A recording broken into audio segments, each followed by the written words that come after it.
Assalamualaikum warahmatullahi wabarakatuh. Selamat pagi anak-anak sekalian. Nah, kita sekarang memasuki pertemuan ke-13 dari mata kuliah kita ya.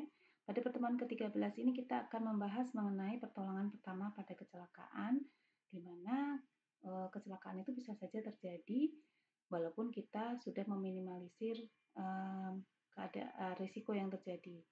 Tapi yang penting adalah bagaimana cara mitigasi kita jika terjadi kecelakaan. Prosedur pertolongan pertama dilakukan karena kecelakaan yang mengancam jiwa, misalkan sesak nafas atau perdarahan yang berlebihan. Tetapi idealnya dengan pengawasan personil medis. Tetapi jika tidak, ya kalian harus bisa melakukan itu dengan pertolongan pertama ini dengan efektif. Kemudian pertolongan pertama ini memiliki manfaat untuk menilai apakah cedera yang terjadi memerlukan tindak lanjut darurat di rumah sakit. Ya. Perlengkapan P3K yang diperlukan secara ideal ada sarung tangan bedah atau disposable, kemudian resusitator saluran pernafasan ini dipakai kalau ada gangguan pernafasan atau gangguan pada jalur nafas. Kemudian ada perangkat tumpahan yang berisi desinfektan dan pembersih lainnya apabila ada tumpahan darah, muntah, atau cairan tubuh yang lain. Nah, ini adalah isi dari kotak P3K yang ada atau tersedia di rumah-rumah kita sebenarnya ya. Kalau masker resusitasi tadi mungkin tidak bisa kita penuhi ya, karena kan itu suatu alat yang uh, baru bisa dilengkapi pada tenaga medis, tetapi setidaknya ada beberapa hal yang bisa kita pakai di sini untuk kotak P3K kita. Jadi seperti ini ya isi kotak P3K kita yang benar ya. Ada kasa steril, ada perban, ada plester, kemudian ada kapas, gunting, peniti, dan lain-lain. Nah, apakah ada benda-benda yang tidak perlu di kotak P3K? Ternyata kita baru tahu ya, ternyata di kotak P3K itu tidak perlu adanya minyak angin, minyak kayu putih itu nggak perlu, obat-obat sakit kepala itu nggak perlu ya. Jadi hanya hal-hal yang bersifat darurat yang dan mengancam jiwa yang perlu dimasukkan di dalam kotak P3K. Kemudian selain kotak P3K, peralatan tanggap darurat lain yaitu ada tandu, kemudian ada signage atau tanda-tanda emergency, spill kit atau kit untuk menahan tumpahan baik bahan kimia maupun biologis, dan juga alat untuk mengamankan barang-barang berbahaya. Misalkan di sini ada rantai yang mengelilingi tabung gas, dimana kalau tabung gas hidrogen itu jatuh, dia justru berbahaya, sehingga diberi rantai untuk menahan jatuhnya tabung ini. Nah, ini masker resusitasi ini diperlukan untuk memberikan bantuan nafas kepada individu yang terkena kecelakaan apabila dia mengalami sesak nafas atau kesulitan dalam bernafas. Nah, ini kita mulai melihat beberapa prosedur dasar P3K ya. Saya masukkan di sini ada 10 prosedur dasar, tapi kalian bisa mencari beberapa sumber lain mengenai adakah prosedur dasar P3K lain selain yang saya sebutkan di sini. Yang pertama ada kecelakaan tidak ada detak jantung. Jadi ketika kita menemui seorang yang jatuh dan tidak ada detak jantungnya, apa yang bisa kita lakukan? Yang pertama adalah pemompaan atau CPR, bukan PCR ya, CPR, cardiac pulmonary resuscitation. Di sini perlu latihan khusus sebenarnya, dan latihan CPR ini bisa kalian dapatkan di beberapa tempat ya.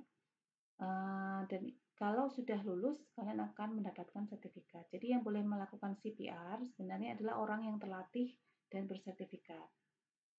Kemudian jika terjadi perdarahan, yang paling penting kalau terjadi perdarahan adalah menghentikan perdarahan tersebut. Bisa menggunakan kasa atau menekan sumber perdarahan. Yang ketiga, luka bakar. Yang paling penting adalah mendinginkan luka tersebut dengan air mengalir. Setelah itu baru diolesi obat bakar. Jadi obat luka bakar maksudnya ya. Jadi tidak boleh menggunakan bahan lain selain air sebenarnya. Jadi airnya pun juga air yang mengalir supaya pendinginannya lebih cepat. Kalau sudah didinginkan, diolesi obat, kemudian ditutup lukanya.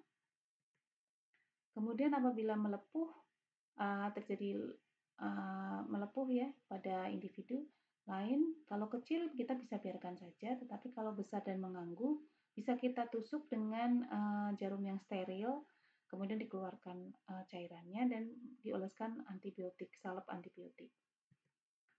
Patah tulang, nah mungkin ini sering kalian temui atau pernah kalian temui ya. Jadi jangan pernah mencoba membetulkan tulang yang patah, kecuali sudah dibawa ke rumah sakit ya.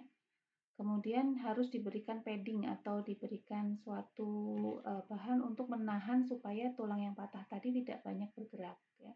Kemudian boleh diberikan ice pack atau antiinflamasi karena kalau ada patah tulang yang terbuka bisa jadi ada infeksi di situ sehingga bisa terjadi inflamasi. Oleh karena itu boleh diberikan obat antiinflamasi dan ice pack untuk menghindari pembengkakan.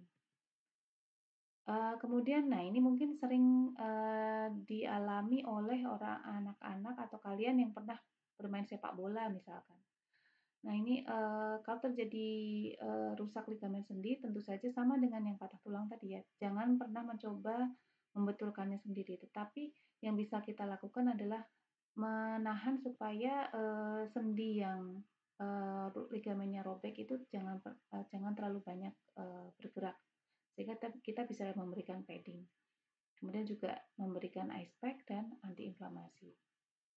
Nah, mimisan ini mungkin sering kita lalui dulu ya waktu kecil atau kita pernah membantu teman yang mimisan. Yang penting adalah menahan darah yang keluar sama dengan perdarahan tadi ya.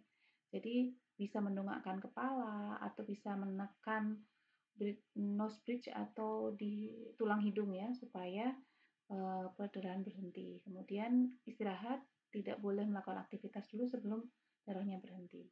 Ya. Frostbite, nah ini adalah kedinginan yang amat sangat.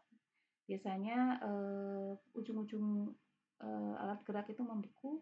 Nah, apa yang bisa kita lakukan? Yang bisa kita lakukan adalah menghangatkannya, tetapi dengan cara yang bertahap. Tidak boleh langsung air hangat. Jadi pertama mungkin bisa dengan kita menggerak-gerakkan menggosok-gosokkan tangan kita yang sehingga tangan kita itu menjadi panas gitu ya, hangat. Nah, setelah itu baru diberikan air hangat. Dan setelah itu harus dibawa ke klinik yang dapat menangani frostbite. Kemudian sengatan lebah, tentu saja lebahnya atau sengatnya harus dihilangkan dulu. Kemudian kita harus melihat apakah ada reaksi anafilaksis atau alergi yang berat pada individu tersebut ya. Kemudian dikompres dan diberikan antihistamin. Nah, sengatan ubur-ubur atau bulu babi ini kalau kita sering bermain di pantai atau bermain di pantai ya, kalau ada ubur-ubur kita bisa tersengat. Yang pasti dihilangkan dulu tentakelnya dengan pinset, kemudian diguyur dengan asam cuka selama 30 detik, kemudian diguyur dengan air hangat selama 20-45 menit untuk mengurangi sakit. Ya, demikian beberapa tindakan prosedur kegawat daruratan atau pertolongan pertama pada kecelakaan. Assalamualaikum warahmatullahi wabarakatuh.